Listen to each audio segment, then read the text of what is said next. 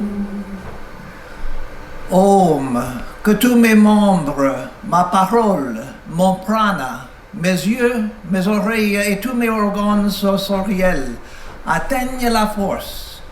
Tout est le Brahman des Upanishads. Puisse-je ne jamais nier Brahman, que Brahman ne me renie jamais, qu'il n'y ait aucun déni. Puis-je au moins ne jamais nier la réalité. Que toutes les vertus décrites dans les Upanishads se manifestent en moi. Oui, qu'ils se manifestent en moi. Om, paix, paix, paix. Om yo brahmanam vidadhati purvam yo vai vedangscha prahinoti tasmai tam hadevam atmabuddhi prakasham mumukshurvai sharanamaham prapadye. Om Shanti Shanti Shanti Hari Om. Om, nous qui cherchons la libération, nous nous réfugions dans cette lumière infinie qui illumine le cœur de chacun, qui est la source du Créateur lui-même et le dépositaire de toute sagesse connue sous le nom de Veda. Om, paix, paix, paix. Avant tout, un moment. Avant tout, mes salutations au Swami Suhitanandaji Maharaj, le vice-président de notre ordre, les autres swamis et intervenants qui sont ici, les personnes, les enseignants très vénérés, et à tout le monde. Au nom du Centre Védantique Ramakrishna, c'est avec joie que je vous souhaite le bienvenu au festival de Yoga Vedanta. Nous exprimons notre profonde gratitude au Swami Révérend Swami Suhitanandaji Maharaj pour sa présence ici. Premier vice-président de l'ordre de Ramakrishna, il est l'un des plus hauts gourous de l'ordre, juste après le révérend président Maharaj, Swami Gautamanandaji Maharaj. Et il est venu d'Inde pour visiter plusieurs visites en France. C'est la 4e visite de Swami Suhitanandaji ici. Et le 2e, durant ma présidence, les années à la présidence du Centre Védantique. Et je vous le présenterai plus en détail demain. Mais c'est un grand honneur de lui avoir ici. Les vice-présidents de l'ordre ne voyagent beaucoup dehors de l'Inde, donc c'est un très très bon honneur pour avoir le Swami ici. Nous remercions chaleureusement tous les intervenants venus de loin pour faire de ce week-end un moment riche en enseignement, en pratique et aux communions. Communion à la nature, communion avec l'autre dans la communauté ici, la communauté spirituelle et à la réalité divine. Merci aussi, un immense merci à tous les bénévoles qui ont fait beaucoup de travail pour le week-end, le festival. Et aussi, nous remercions vous tous qui ont venu. Parce que le week-end, le festival est pour vous. Ce n'est pas pour nous, c'est pour vous. Les personnes qui partagent ce week-end avec nous. Et c'est une grande joie d'avoir vous tous ici avec nous. Sri Ramakrishna disait que quand il voyait beaucoup de monde, il entrait en extase en voyant la conscience d'une grande foule de personnes. Donc certainement il nous voit avec extase. les personnes ici. Et aussi, je dois remercier les dieux de la météo qui nous offrent l'occasion de pratiquer le tapasya en supportant la chaleur intense. Donc, à eux aussi, nos salutations. Depuis que les Nations Unies ont proclamé le 21 juin, Journée internationale de yoga, nous la célébrons ici chaque année, depuis 2015, la première année de cette célébration. Jusqu'à cette année, nous la célébrons conformément à sa conception originelle, c'est-à-dire comme une célébration de la grande science de Hatha Yoga. Cette année, cependant, nous avons décidé d'élargir ce concept et de célébrer le Yoga Vedanta. Le terme Yoga Vedanta a été utilisé par le grand Swami Shivananda, fondateur de la Divine Life Society à Rishikesh, très connu. Et c'est un terme, ce Yoga Vedanta, que j'ai aimé toujours, apprécié, car il unit ces deux grandes traditions de yoga et de Vedanta, telles qu'elles l'étaient dans l'histoire ancienne de l'Inde.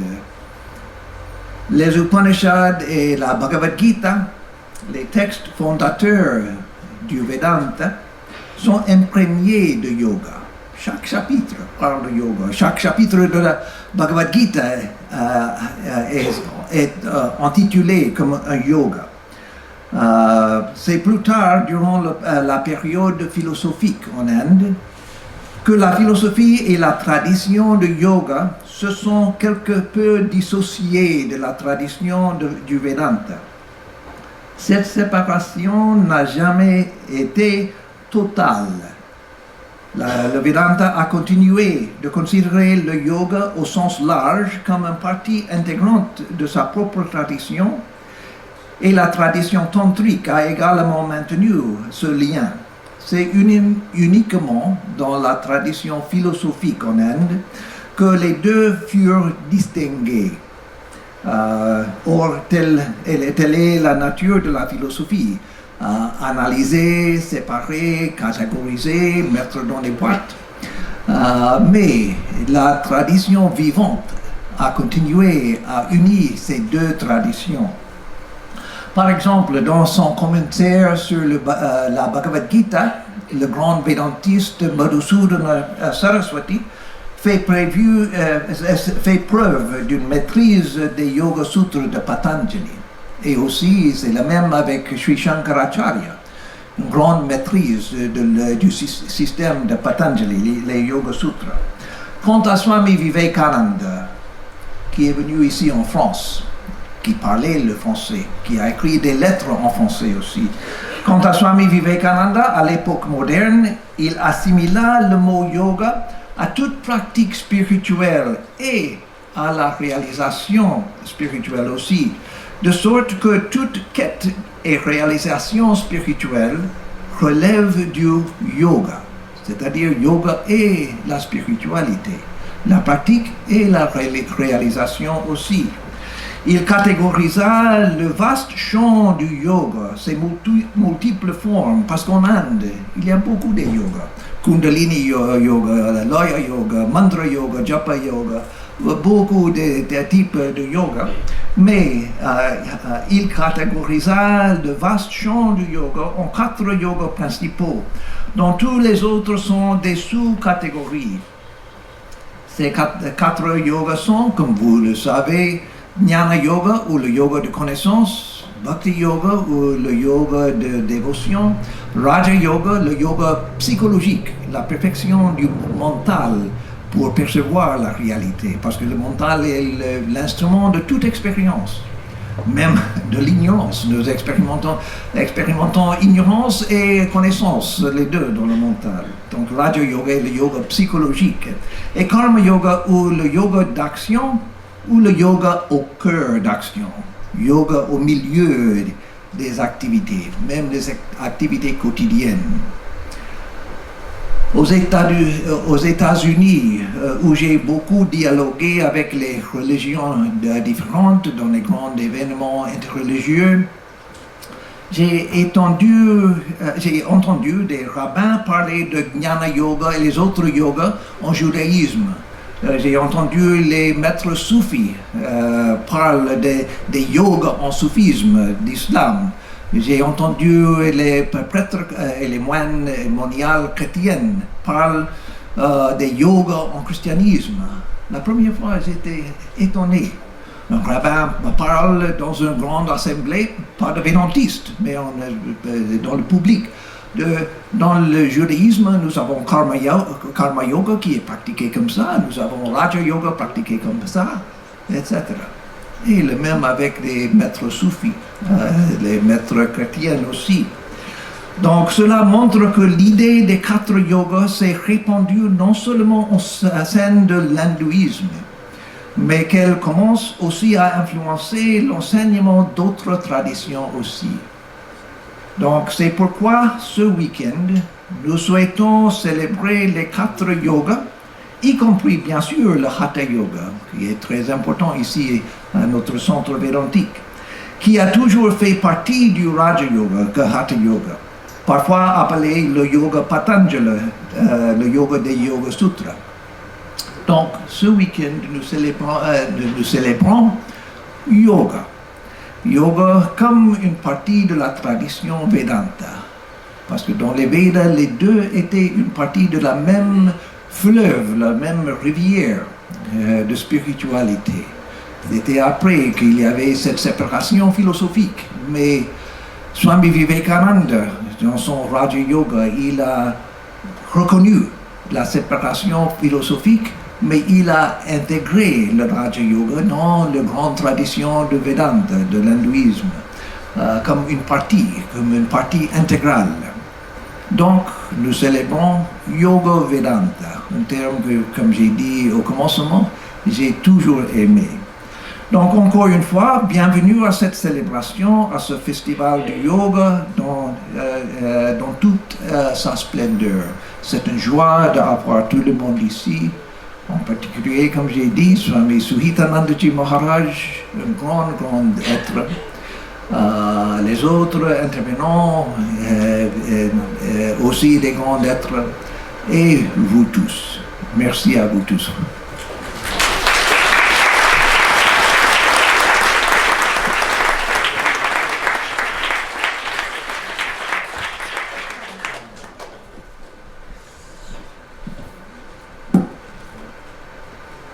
Merci Swami Atmarupananda pour le rappel des fondements de ce yoga Vedanta. Alors on avait prévu plein de choses, puis la soirée passe vite. Il nous semble nécessaire simplement de vous donner quelques petits repères pratiques, très concrets. On est très loin de l'enseignement que nous venons de recevoir, mais ça nous semble quand même important. Vous avez vos programmes, consultez-les pour construire votre week-end tranquillement. N'oubliez pas de lire les règles d'or aussi qui vont, colorer notre vie sociale, nos rapports et faire en sorte que ce moment soit fluide dans les relations entre nous et dans le bon déroulement. Très concrètement, vous avez peut-être remarqué que vous avez beaucoup de bénévoles qui sont badgés. Ce sont des personnes ressources. Quand vous êtes perdus, ils connaissent tous le centre sur le bout des doigts. Donc n'hésitez pas. Les lieux principaux des ateliers, vous allez les découvrir très vite, les repérer. Simplement, nous vous informons que les salles, Sarada Devi, Brahmananda, Shivananda, Vivekananda, ont des jauges liées aux questions de sécurité, d'hygiène aussi. Donc, on ne pourra pas, à certains moments, elles seront pleines. Donc, ça modifiera peut-être votre programme initial. Sachez qu'ici, dans la grande tente ou à côté, il y aura toujours des ateliers non limités en quantité de personnes. Donc revenez ici si par hasard vous ne pouvez pas. aller à l'atelier dont vous auriez rêvé. La ponctualité, la cloche sonnera 5 minutes avant le début de chaque séquence ou chaque atelier. Vous avez le temps de rejoindre le lieu où vous devez aller. Il y a des zones de silence, malgré la joie que nous avons à nous retrouver, à partager. Respectons, soyons attentifs, ou quand un cours de yoga se déroule dehors, à respecter ce silence. Enfin, Swami Atmarupananda nous a parlé de la météo. Nous avons beaucoup de chance, mais aussi les températures vont vraiment monter très très haut. Il y a un poste de secours et il nous donne quelques conseils. Évidemment, nous hydrater abondamment. Il y a des points d'eau qui seront perpétuellement alimentés. Remplissez vos gourdes ou autres. Soyez attentifs à vous reposer autant que vous en avez besoin. Soyez attentifs à ne pas rester en plein soleil. Soyez attentifs, m'ont dit les secouristes aussi, à manger suffisamment pour éviter les phénomènes d'hypoglycémie. Voilà. Et puis ils sont très gentils, ces secouristes, ils seront ravis de nous aider si quelqu'un est en difficulté, mais ils ne sont pas pressés d'intervenir. Voilà. C'est vraiment important. Prenez soin de vous. Notre corps physique est notre véhicule pour avancer dans la voie spirituelle. Et il mérite attention et respect. On peut vraiment le vivre comme ça aussi. Voilà. Et avant que Swami Suitananda nous donne sa bénédiction, je rappelle que le dîner sera servi à 19h15. N'y allez pas avant, si vous avez quelques minutes, promenez-vous dans le parc, parce que par respect pour les gens qui sont au service et à la cuisine, il ne faut pas leur mettre la pression avant. Et puis nous nous retrouverons, il y a les sessions du soir qui démarrent à 20h30, donc regardez le programme, et à 21h45, nous vivrons un petit moment ici, tous ensemble, pour clôturer la journée. Je vous souhaite un très beau week-end. Et Swami Suitananda.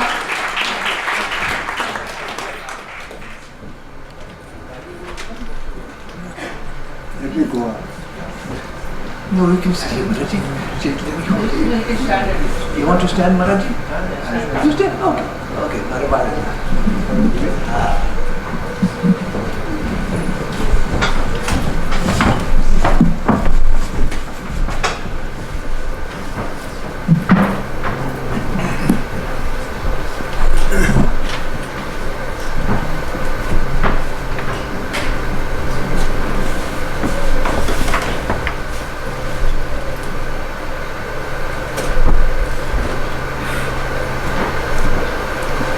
Revered monks and the participants.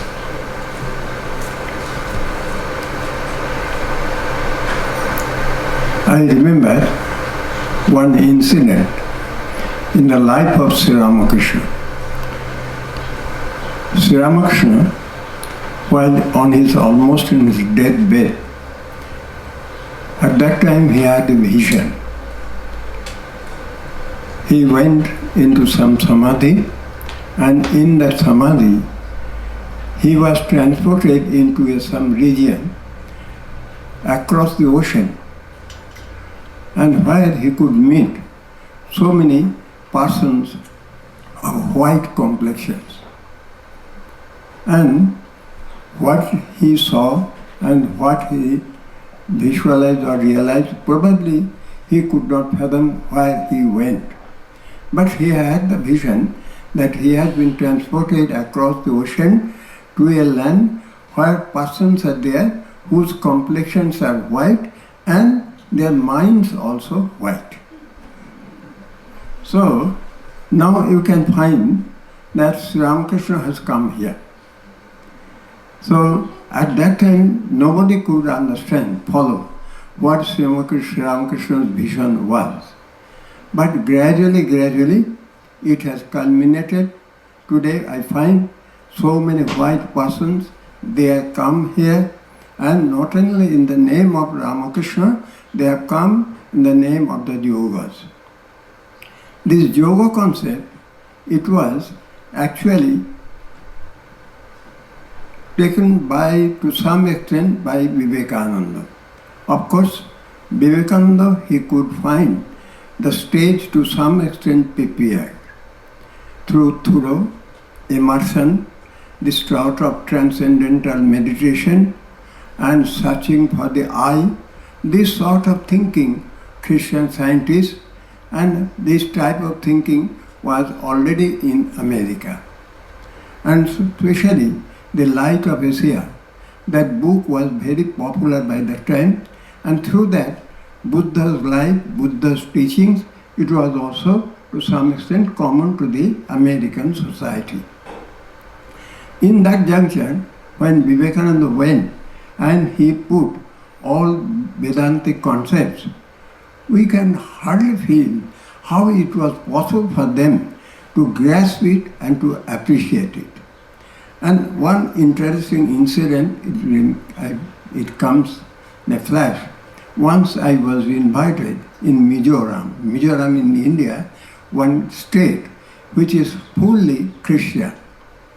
There I was invited to give a talk on Vivekananda. The moment I stood up, immediately one student, college student, he stood up and he said, "We have objection. Why will you talk on Vivekananda? Because we have already Christ. We don't want any other person." Then I immediately replied, who discovered Vivekananda? It was not India. India could not find the talent of Vivekananda. While he was walking and moving around in India, he was taken as some vagabond monk. But the moment he landed in America, initially had some hardships, but some talented persons of America, they could fathom the intelligence, the depth of his knowledge, wisdom, as well as unique art of presentation. And they recommended Vivekananda, though he was not authorized to attend the Parliament of Religion, Professor Wright, he recommended him, that he was the Harvard professor, he recommended him, this man needs no introduction. He should be given the chance. And he got the platform. Afterwards, when he uttered Sisters and Brothers of America, he stole the show. And he became the top of the whole audience. And there he started talking about Vedanta, about the yogas. Gradually, we feel surprised that how he could raise their mind up so that they could understand and communicate the teachings of Vivekananda. And gradually they could understand. And this yoga word probably first used by him. It is a Sanskrit word, totally foreign to them, but he introduced them in such a way, gradually their psychic became accustomed and acclimatized with the word. And this yoga became some common word there at that time.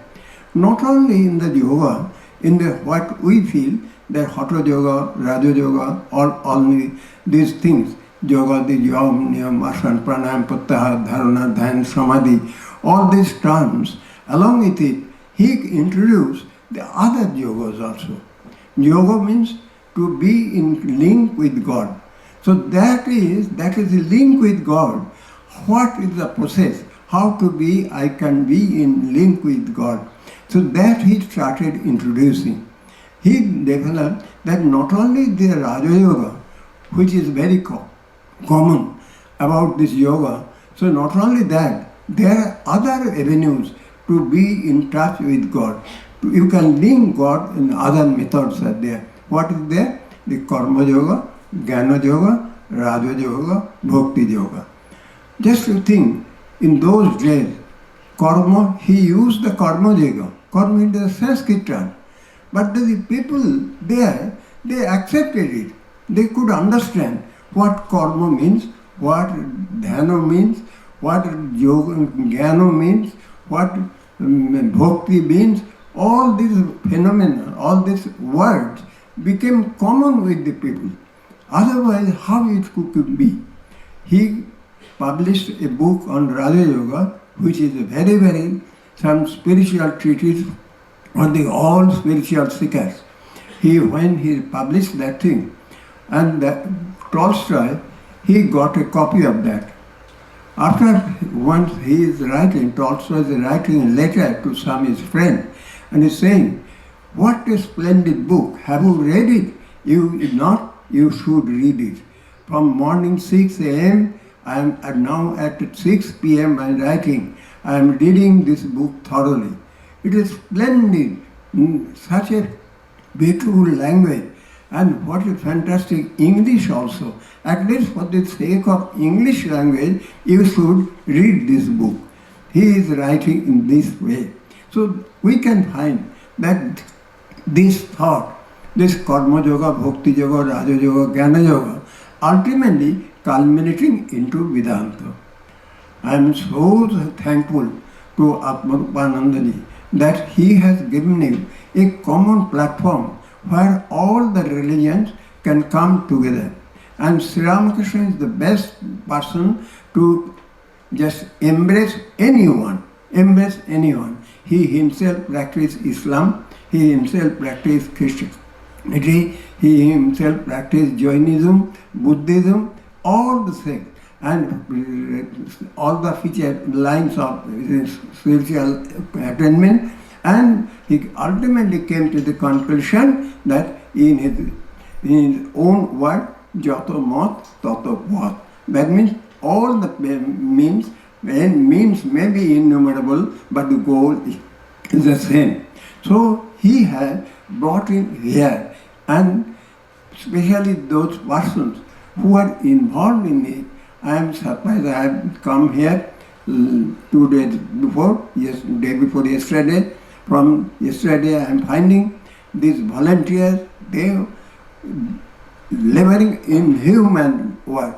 They are doing to make all the things perfect, to is just as to the standard.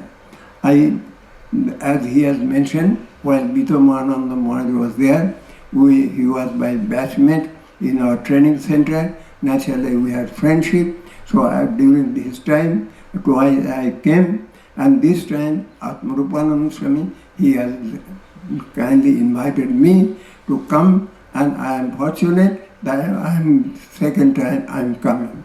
My special thanks and gratitude to those volunteers who are ungrudgingly serving.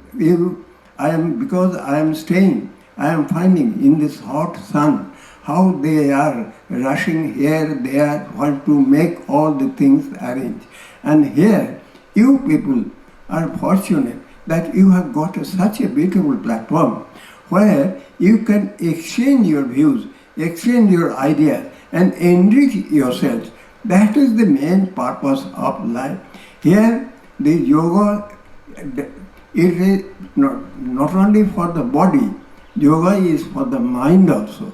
Those who are following sincere yoga, they will be of the same mind. Go to the life of Buddha, go to the life of Jesus, go to the life of Muhammad, go to the life of Shankar, everyone's life, you will find they follow the same methodology. Because for realization of God, for perfection of soul, all these common methods are required. If I just boil down, I can tell you the 3 words. First word is truthfulness. Truthfulness, this is advocated by all the religions. No religion can say you be a liar. So this truthfulness, this is a common principle. Second is control over yourself. You should have some restraint. Those persons who have no restraint, they are not called citizens.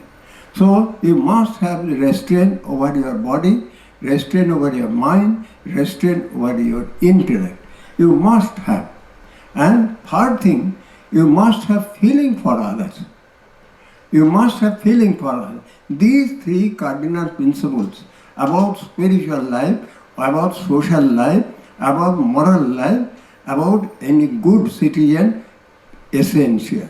And if you find that all the spiritual leaders throughout the world, they have preached only these three things: truthfulness, restraint and control over your senses, and have feeling for others. These three things, very common element which is being practiced by all the religions. I just welcome you all in this ashram in the name of Sri Ramakrishna, in the name of Vivekananda, which is giving from shelter home. It is giving in Sri Ramakrishna. We used to call everybody, whosoever used to come, he had one mantra: come again. In Bengali, abar esho. Abar esho. Come again. So the same invitation which Sri Ramakrishna did to his beloved devotees, same mantra I am repeating for you also: come again. Thank you.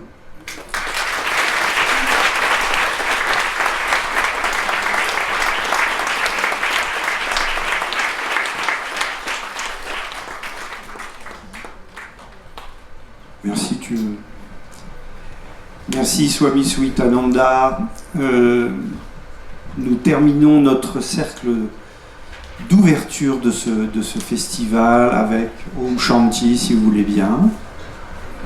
Om Shanti Shanti.